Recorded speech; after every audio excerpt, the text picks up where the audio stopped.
अमेरिकेचे राष्ट्राध्यक्ष Donald Trump यांची मोदींनी भेट घेतली आहे आणि दोन देशांचे संबंध सुधारण्यासाठी म्हणून ही भेट महत्त्वाची असेल। डोनाल्ड ट्रम्प यांच्याकडून पंतप्रधान नरेंद्र मोदी यांचं कौतुक केलं गेलेलं आहे। नरेंद्र मोदी माझ्यापेक्षा चांगले वाटाघाटी करणारे असं ट्रम्प यांनी म्हटलंय। नरेंद्र मोदी चांगले मित्र आहेत, चांगलं काम करतायत असं त्यांनी सांगितलं। भारताला F-35 फायटर जेट देण्याची घोषणा सुद्धा या भेटीदरम्यान ट्रम्प यांनी केलेली आहे।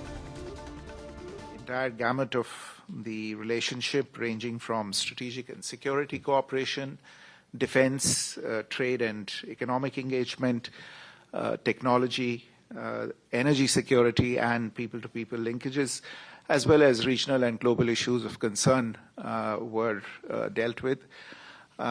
There is a joint statement that has been issued. I think it's not yet available online, so let me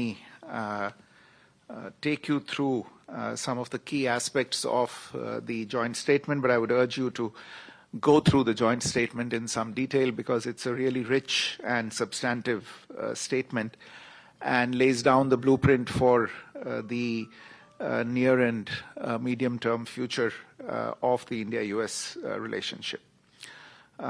The two leaders jointly launched the US-India Compact for the 21st century.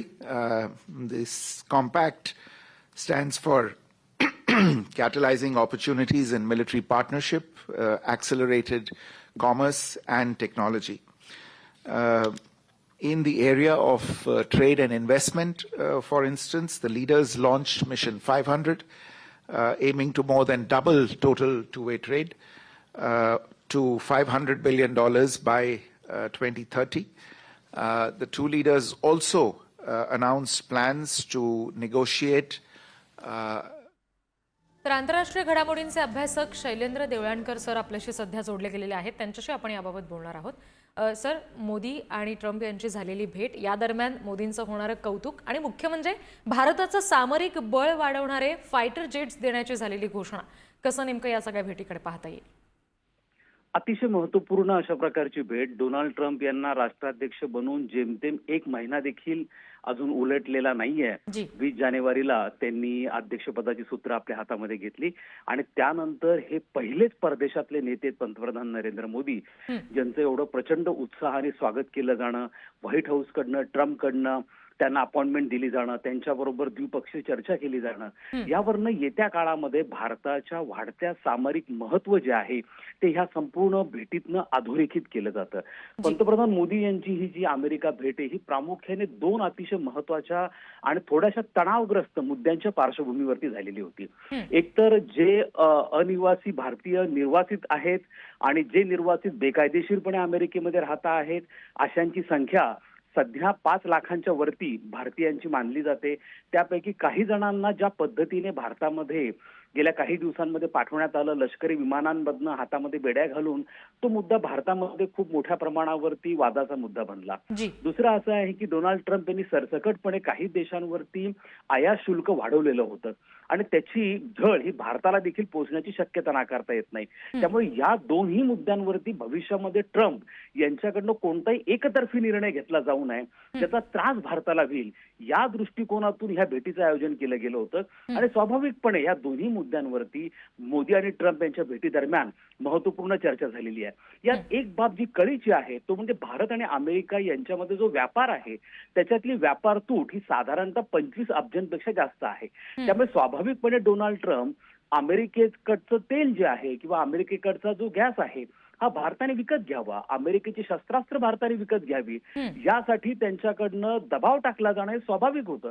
आणि भविष्यामध्ये आपल्याला असं दिसेल की जो America भारताचा 12व्या क्रमांकाचा तेल पुरवठादार देश आहे तो आता अमेरिका भारताला तेल पुरवठा करेल, अमेरिकेकडनं भारत मोठ्या प्रमाणावरती शस्त्रास्त्र घेईल, त्याच्या माध्यमातून ही जी व्यापार तूट आहे ती भरून काढण्याचा प्रयत्न केला जाणार आहे. दुसरं महत्वाचं म्हणजे डोनाल्ड ट्रम्प यांना रशिया युक्रेन युद्ध लवकरात लवकर थांबवायचं आहे, जेणेकरून त्यांचं लक्ष जे आहे ते आशिया प्रशांत क्षेत्राकडे ते वळवू शकतील. आणि जेव्हा ते आशिया प्रशांत क्षेत्राकडे आपलं लक्ष वळवतील, स्वाभाविकपणे भारत हा अतिशय महत्वपूर्ण देश असेल, जो एकमेव देश आशिया खंडातला असा आहे की जो चीनला काउंटरवेट म्हणून काम करू शकतो. त्यामुळे येत्या काळामध्ये स्वाभाविकपणे निश्चितपणे भारताचं महत्व जे आहे ते डोनाल्ड ट्रम्प यांच्या परराष्ट्र आणि संरक्षण धोरणामध्ये वाढणार आहे, हे यातनं अधोरेखित होतं. जी सर, या सगळ्या दरम्यान तुम्ही जो आता उल्लेख केलात की चीनचा सुद्धा उल्लेख केलात किंवा पाकिस्तान सारखं राष्ट्र आहे, तर या दोन राष्ट्रांविषयी विशेषतः विचार करायचा झाला की भारताला काहीशी त्रासदायक घटना सातत्यानं घडत असतात भारतासाठीच्या या दोन्ही देशांकडून, तर अशा वेळेला अमेरिका आणि भारत यांच्यामध्ये हे जे संबंध सध्या संपूर्ण जग पाहतंय त्याचा नेमका काय परिणाम होऊ शकतो? आपण हे लक्षात घेणं गरजेचं की डोनाल्ड ट्रम्प जेव्हा पहिल्यांदा राष्ट्राध्यक्ष बनले होते 2016 मध्ये, 2016 ते 20 अशा 4 वर्षाच्या त्यांच्या राष्ट्राध्यक्ष पदाच्या पहिल्या कार्यकाळामध्ये त्यांनी त्यांच्या परराष्ट्र धोरणाचं लक्ष जे आहे ते निश्चित केलं होतं. त्यांच्या दृष्टिकोनातून रशिया हा अमेरिकेचा शत्रू क्रमांक 1 नाहीये, तर चीन त्यांचा शत्रू क्रमांक 1 आहे. त्यामुळे चीनला घेरण्याची रणनीती ही अमेरिकेचं प्रामुख्याने उद्दिष्ट किंवा लक्ष असणारे डोनाल्ड ट्रम्प यांच्या प्रशासनाच्या काळामध्ये. आणि त्या दृष्टिकोनातून जर आपण विचार केला तर स्वाभाविकपणे भारताचं महत्व येत्या काळामध्ये खूप वाढणार आहे. दुसरा जो मुद्दा आहे ज्याचा उल्लेख डोनाल्ड ट्रम्प हे सातत्याने करत आलेले आहेत, तो म्हणजे दहशतवादाचा प्रश्न आहे. हा जो दहशतवादाचा प्रश्न आहे त्याचं कुठेतरी उगमस्थान हे पाकिस्तानमध्ये आहे, याची देखील डोनाल्ड ट्रम्प यांना कल्पना असल्यामुळे चीन आणि दहशतवाद या दोन्ही मुद्द्यांवरनं हे स्वाभाविकपणे आहे की डोनाल्ड ट्रम्प हे पाकिस्तान आणि चीनला टार्गेट करतील. आणि जेव्हा ते पाकिस्तान आणि चीनला टार्गेट करतील तेव्हा भारताचं महत्व वाढणं ही तेवढीच एक महत्वाची बाब ही येत्या काळामध्ये आपल्याला दिसून येईल. जी सर, तुम्ही आमच्याशी असेच जोडलेले राहा. मोदी दौऱ्यादरम्यान आणखी एक अपडेट आपल्या हाती येते, ती म्हणजे अमेरिकेच्या या दौऱ्यामध्ये अमेरिकेतील प्रभावशाली व्यक्तींच्या पंतप्रधान मोदींनी भेटी घेतलेल्या आहेत. उद्योगपती एलन मस्क यांची सुद्धा भेट मोदींनी घेतली. अमेरिकेच्या NSA आणि नॅशनल इंटेलिजन्स डायरेक्टर यांच्याशी सुद्धा मोदींनी चर्चा केली. अमेरिकेतील भारतीय उद्योगपतींशी सुद्धा पंतप्रधान मोदी यांनी चर्चा केलेली आहे.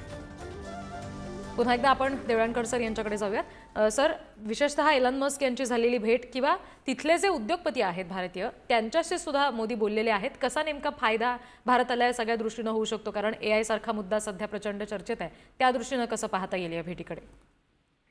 भारताने सध्या विकसित भारताचं उद्दिष्ट निर्धारित केलेलं आहे. पुढच्या 25 वर्षांमध्ये म्हणजे भारतीय स्वातंत्र्याला 100 वर्ष ज्या वेळेला 2047 मध्ये पूर्ण होतील त्यावेळेला विकसनशील भारताचं रूपांतर विकसित भारतामध्ये कशा पद्धतीने करता येईल यासाठी एक व्यापक रणनीती ही भारताने आखलेली आहे. त्यासाठी ज्या पूर्व अटी आहेत त्यामधली पहिली पूर्व अटी भारताला तंत्रज्ञान पाहिजे आहे आणि दुसरं भारताला भांडवल पाहिजे आहे. आणि या दोन्ही दृष्टिकोनातून अमेरिका हा आपल्यासाठी महत्वपूर्ण देश आहे. जे अनिवासी भारतीय आज अमेरिकेमध्ये राहता आहेत त्यांचा पर कॅपिटा इन्कम हा साधारणतः $83,000 आहे. त्यांच्याकडे पैसा आहे, त्यांच्याकडे तंत्रज्ञान आहे, त्यामुळे ते भारतामध्ये यावं, त्याच्या गुंतवणुकी भारतामध्ये व्हाव्यात या दृष्टिकोनातून जाणीवपूर्वक प्रयत्न हे गेल्या काही वर्षांपासून होताना आपल्याला दिसून येत आहेत. त्याचप्रमाणे सेमीकंडक्टरचं क्षेत्र असेल, AI सारखं क्षेत्र असेल, यामध्ये अमेरिकन उद्योगांनी भारतामध्ये गुंतवणूक करावी यासाठी सकारात्मक आणि पोषक परिस्थिती भारतामध्ये केली जात आहे. त्यामुळे ज्या वेळेला पंतप्रधान मोदी हे केवळ अमेरिकाच नाही तर कोणत्याही देशांच्या दौऱ्यावरती जातात त्यावेळेला प्रामुख्याने तिथल्या उद्योगपतींची चर्चा असेल, तिथल्या अनिवासी भारतीयांची चर्चा असेल, जेणेकरून मोठ्या प्रमाणावरती भांडवल आणि तंत्रज्ञान हे भारतामध्ये येऊ शकेल या दृष्टिकोनातून प्रयत्न केले जातात. एलॉन मस्क यांचं जे महत्व आहे ते डोनाल्ड ट्रम्प यांच्या प्रशासनामध्ये खूप मोठं आहे. स्वाभाविकपणे त्यांच्याबरोबर चर्चा होणं, त्यांच्याबरोबर कौटुंबिक पातळीवरती चर्चा होणं या दृष्टिकोनातून देखील महत्वाचं आहे की जे पुढच्या काळामध्ये डोनाल्ड ट्रम्प आणि त्यांच्या आधिपत्याखाली असणारं जे उद्योगाचं साम्राज्य आहे त्याच्या गुंतवणुकी भारतामध्ये वाढल्या जाव्यात. हे पहिल्यांदा घडत नाहीये. मोदींची ही जवळपास 6वी अमेरिका भेट आहे आणि प्रत्येक वेळेला अशा स्वरूपाच्या उद्योगपतींबरोबरच्या चर्चा त्यांच्या यापूर्वीही होत गेलेल्या आहेत. जी निश्चित सर, धन्यवाद या सगळ्या सविस्तर विश्लेषणासाठी.